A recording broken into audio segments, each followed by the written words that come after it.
Hello everyone, this is Teacher Jeb and welcome to my channel. Kung isa kang Filipino aspiring teacher na gustong magtrabaho abroad, especially sa Thailand, then this video is for you. Sa video na ito, pag-uusapan naman natin ang kung paano nga ba kumuha ng work permit at mag-process ng visa extension. Hindi siya ganun kapahirapan. It's because yung mga Thai teachers, sila na yung nagpe-prepare ng lahat ng documents and the only thing that we have to do is to go with them sa mga offices to do the final processing and we are really guided. Libreng sakay pa tayo papunta at pabalik. So, very nice experience. Disclaimer nga lang pala, lahat ng mga sinishare ko sa inyo ay pawang personal experiences ko lang po sa school kung saan tayo na-assign kasi iba-iba naman talaga yung pamamalakad ng different schools din dito sa Thailand. If you're planning to teach here in Thailand, one thing you need to understand early on is hindi lang teaching ang trabaho mo. Kasama talaga sa journey yung processing ng work permit at visa extension every school year. Sa vlog na to, I'll walk you through kung paano siya ginagawa, magkano ang kailangan mong i-budget at paano ka tinutulungan ng school mo dito. Hindi mo kailangang kabahan kasi most schools in Thailand, especially public schools, very hands-on when it comes to assisting foreign teachers. They will guide you step by step. Sa requirements, expect the usual: passport and copies, current visa, work permit booklet, or the work permit card, diploma and transcript, medical certificate, and passport photo. Pero the good news is, hindi mo ito aayusin mag-isa.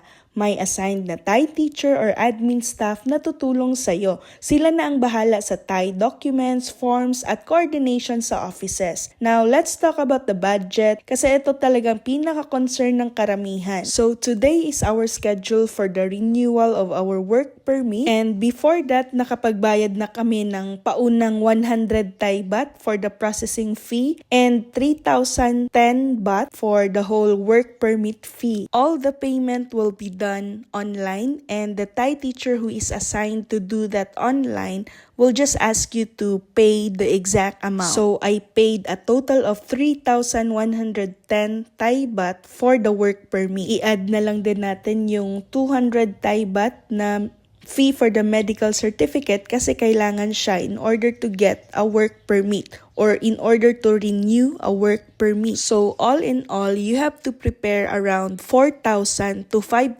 Thai baht just for the work permit. For the visa extension naman, it's 1,900 Thai baht. So all in all, just to be safe, you have to prepare around 6,000 to 10,000 Thai baht. Kasama na of course yung mga magiging gastos ninyo kung maabutan man kayo ng lunch time sa offices kung saan kayo magpa-process kasi nga napakalayo din ng mga offices around 1 hour to 1.5 hour from your school. Swerte ka na kung malapit lang talaga yung mga offices. Anyway, yung sa travel namin, libre na kami, hindi na kami pinagbayad ng panggas or kung anumang contribution. So that's good. Malaking tipid na rin yun. And nga pala, one-time payment lang naman to. Once a year, every start of the school year. Wala naman tayong mga kaltas monthly with our monthly salary except kung meron kang SSO, which is very beneficial din yan sa atin.